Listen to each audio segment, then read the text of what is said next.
Солнцезащитный крем вызывает рак и очень-очень-очень опасен. Именно такие комментарии я часто получаю под своими роликами и в своем телеграм-канале доктор Щербатова. Некоторые в форме вопроса, некоторые в форме категоричного утверждения. Поэтому я решила, что пора сделать отдельный ролик и ответить на этот вопрос. Нужно ли бояться санскрина больше, чем ультрафиолета?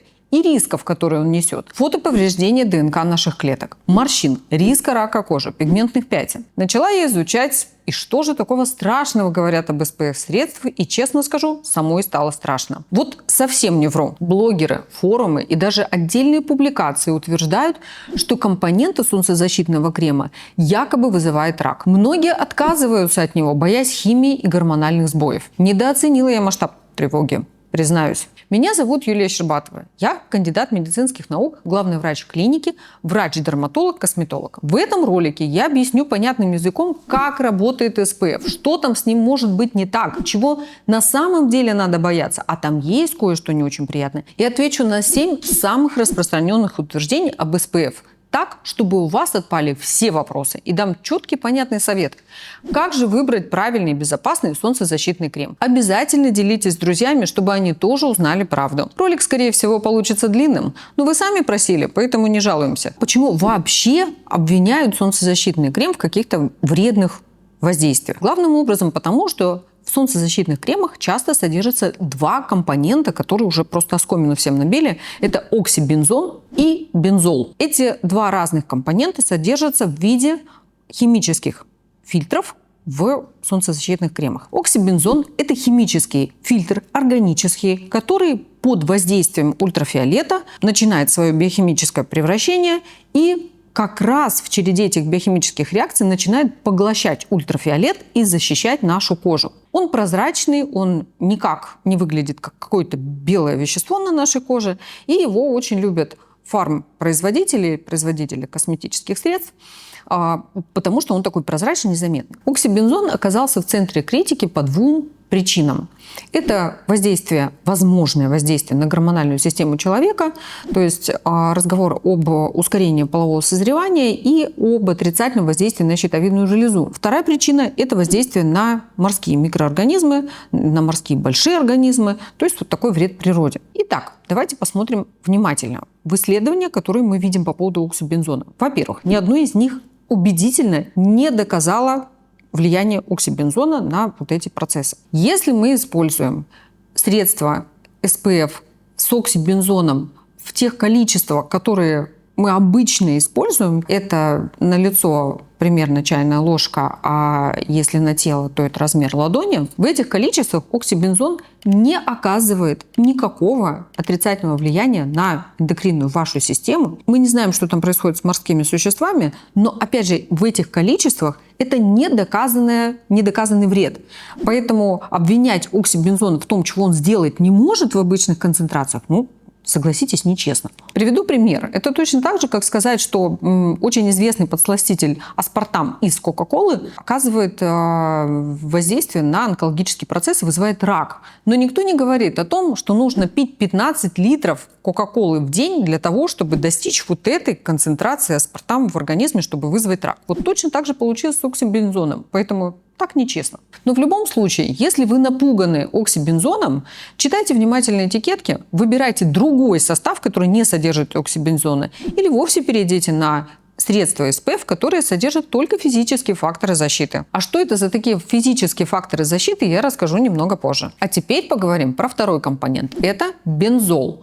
Очень распространенное средство в составах, которое является доказанным канцерогеном, который вызывает рак крови. Американское управление по контролю за пищевыми средствами и лекарственными продуктами FDA ограничивает содержание бензола в косметических средствах и пищевых продуктах.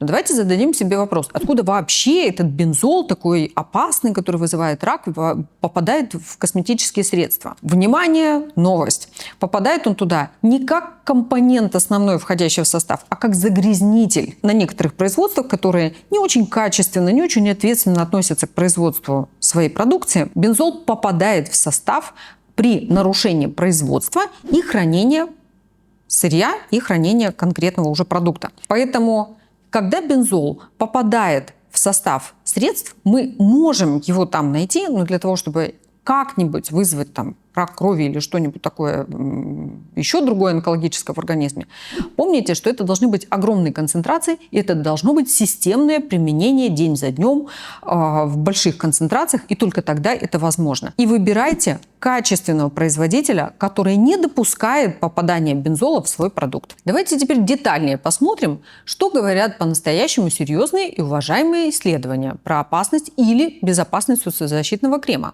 В австралийском рандомизированном исследовании регулярное применение солнцезащитного крема снизило риск плоскоклеточного рака на 40% и риск инвазивной меланомы на 50%. Норвежское исследование показало, что SPF 15 и выше снижает риск меланомы на 30%. Метаанализы подтверждают, при длительном регулярном использовании крем с SPF действительно защищает от меланомных форм рака кожи и замедляет фотостарение. Дальше.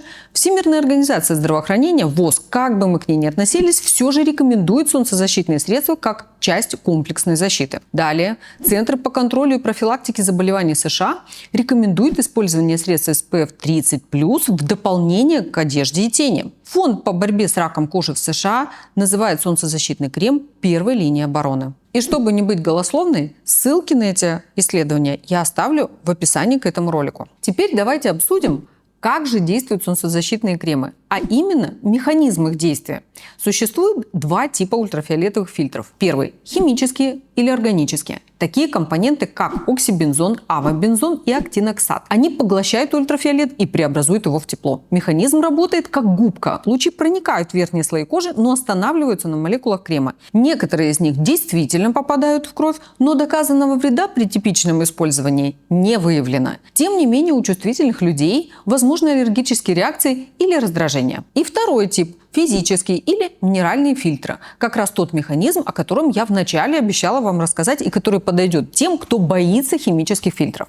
Это оксид цинка и диоксид титана. Они не поглощают, а отражают ультрафиолетовые лучи, как маленькие зеркала. Считаются безопасными, не проникают вглубь кожи и подходят для детей и людям с чувствительной кожей. Когда я готовилась к этому ролику, я выбрала самые популярные мифы и нашла их 7, поэтому сейчас я их буду разоблачать. Миф номер 1. Крем вызывает дефицит витамина D. На практике нет, несмотря на то, что крем снижает проникновение УВБ-лучей, которые стимулируют синтез витамина D. Исследования показывают, что уровень витамина D у людей, использующих солнцезащитный крем, остается в норме. Дефицит можно компенсировать пищей и специальными добавками, не обжигая при этом кожу. Миф второй. Крем нужен только светлокожим. Это опасное заблуждение. Люди с темной кожей действительно имеют естественную защиту. Это примерно SPF 13, но не полную. Более того, у них рак кожи часто диагностируют на поздних стадиях, потому что не ожидают его увидеть. Крем нужен всем. Просто подбирать его нужно с учетом индивидуальных особенностей. Миф третий. Крем не нужен в пасмурный день. Даже в облачную погоду до 80% ультрафиолетовых лучей проникают сквозь облака, а УВА-лучи проходят сквозь оконное стекло. Именно они способствуют фотостарению и онкологическим мутациям. Четвертый миф очень смешной. Высокий SPF вреден. SPF – это показатель защиты от УВБ, а не уровень токсичности. Крем с SPF 50 не в 2 раза токсичнее, чем крем с SPF 25. Главное – правильно его наносить и обновлять. А по факту люди используют часто слишком мало крема, поэтому дерматологи советуют выбирать SPF повыше. Да, в SPF 50 в 2 раза больше защищающих компонентов, но они все равно находятся в допустимых уровнях безопасности. Пятый миф. Лучше натуральные крема, такие как кокосовое масло. Но кокосовое масло – это не солнцезащитное средство. У него SPF 2-4. Чтобы оно защищало, оно должно быть протестировано. Домашние или натуральные рецепты не проходят никакой контроль и не имеют доказанной эффективности и могут просто не защищать вас. Миф шестой, очень опасный миф, что водостойкий крем не нужно обновлять. Водостойкий означает, что крем держится 40-80 минут в воде, но после купания или обильного потоотделения его нужно наносить снова. А опасный он потому, что он снижает вашу бдительность и очень легко обгореть до ожогов. Седьмой миф. Один раз нанес и защищен на весь день. SPF разрушается под солнцем, стирается, теряет свою эффективность, и обновлять его нужно каждые 2 часа, а также обязательно после контакта с водой. Держите себе за правило. Неважно, что вы делали. Купались, переодевались, терлись полотенцем, абсолютно неважно. обновляем солнцезащитный крем каждые 2 часа. Как же выбрать правильный, эффективный солнцезащитный крем? Я дам вам несколько советов. Совет номер 1. Пожалуйста, выбирайте не самый дешевый солнцезащитный крем, потому что производитель, который старался производить качественные химические формулы, который трудился над упаковкой, который потратил деньги на эту упаковку, покупал высокотехнологичное оборудование на свое производство, продавал потом этот крем за 3 копейки. Так не бывает. Поэтому выбирайте крем, который стоит нормальных денег, и выбирайте качественного производителя, который давно на рынке, который не уйдет завтра в закат и не сделает вид, что вы тут никогда не стояло. Это, как правило, бренды, которые устоялись на рынке, которые присутствуют на рынке десятки лет. Вот этим можно доверять. Второй совет. Когда вы читаете на упаковке что-то там, что должен обеспечивать вам крем, обратите внимание, что крем должен защищать от нескольких типов лучей. От лучей типа А, от лучей типа Б и так далее. Чем больше, тем лучше. Почему? Потому что именно те лучи, которые мы не видим глазом, которые никак не идентифицируем, именно они вызывают преждевременное старение и рак кожи. Поэтому выбирайте средства солнцезащитные с широким спектром защиты. Совет номер 3. Чем выше SPF, тем больше он вас защищает от рака кожи и от разрушения клеток вашей кожи. Например, средство с SPF 30+, защищает от этих неприятных вещей уже на 97%. Вообще логика выбора SPF-средства всегда очень простая. Лучше пере, чем недо. Поэтому чем выше SPF, тем больше вы себя защитите. И не бойтесь, если ваш фактор защиты будет больше. Это же прекрасно, защитить себя больше. 4-й совет. Выбирайте водостойкий крем. Когда у вас есть выбор не водостойкий и водостойкий, в любом случае выбирайте водостойкий. Когда можно выбрать не водостойкий? Тогда, когда вы точно не идете на пляж, не будете много потеть, играть в спортивные игры, и вот просто идете по городу и там просто проводите время в огороде, например. Вот тогда можно выбрать не водостойкий. Во всех остальных случаях выбирайте водостойкий крем. 5-й совет, мой любимый. Если у вас чувствительная кожа, если вы реагируете на какие-то косметологические составы, то выберите заранее физические факторы защиты. Это те, когда на упаковочке написано оксид цинка или диоксид титана. Эти средства с наименьшей вероятностью вызовут какую-то реакцию кожи. И ими можно мазать детей и домашних животных. А теперь я научу вас правильно наносить солнцезащитный крем. Прям пошагово. Чтобы получить максимальный эффект, правильно нужно сделать так. Крем вы наносите заранее, не прямо перед выходом на улицу, а за 15-30 минут до того, как вы собираетесь покинуть помещение. Для чего это нужно? Для того, чтобы крем впитался, начал свои биохимические превращения и уже по-настоящему вас готов был защищать тогда, когда вы вышли на улицу. Второй момент. Достаточное количество крема. Не вот столечко, сколько там захотелось вам нанести, а правильное количество. Сколько правильно? Чайная ложка крема – это на лицо. Не удивляйтесь такому количеству, потому что только при достаточном количестве крем будет вас по-настоящему защищать. Если мы говорим про тело, это примерно площадь ладони, правило ладони. Когда вы выжимаете из упаковки крем, вот тем слоем, который он выжимается, должна быть покрыта одна ваша ладонь. Вы ее правильно распределяете по всему телу. 3-й момент. Крем должен защищать все открытые участки тела, а не только те, до которых вы дотянулись. Тщательно вотрите крем не только в кожу лица, но и ушки, боковые и задние поверхности шеи, кисти, верхние части стоп, голени и так далее. То есть все открытые участки должны быть покрыты кремом.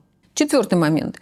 Это регулярность нанесения крема. Это ключ к успеху. Потому что если вы обновляете солнцезащитный крем вовремя, то есть примерно каждые 2 часа. Конечно, есть средства, которые чуть больше дают время защиты, тогда на упаковке производитель обязательно пишет, сколько вы можете себе позволить роскоши не обновлять крем. А вообще каждые 2 часа это стандартный интервал. Если вы будете наносить каждые 2 часа, тогда крем будет вас гарантированно защищать, а не так, как получилось. 5-й момент. Обязательно наносите солнцезащитный крем во все моменты, когда вы выходите на улицу. Например, вам кажется, что пасмурно, вы не видите солнца, там накрапывает дождик, или я не планирую там гулять по улице. Вот не ведитесь на все вот эти вещи, обязательно носите SPF, и только в этом случае вы будете защищены правильно. Следующий момент очень важный. Наносите крем с SPF на последнем этапе ухода за кожей. То есть тогда, когда вы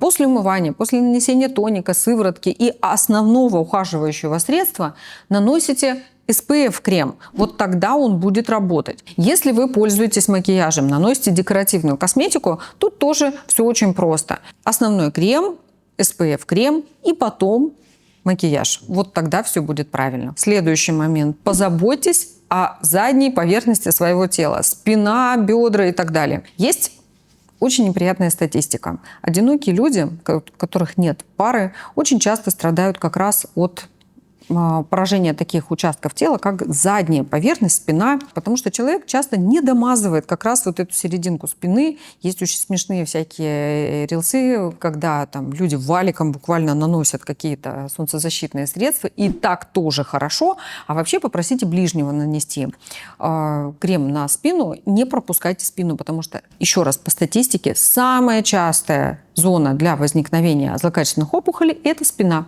Там, где мы не домазываем крем. И еще одно тонкое, нежное место – это наши губы.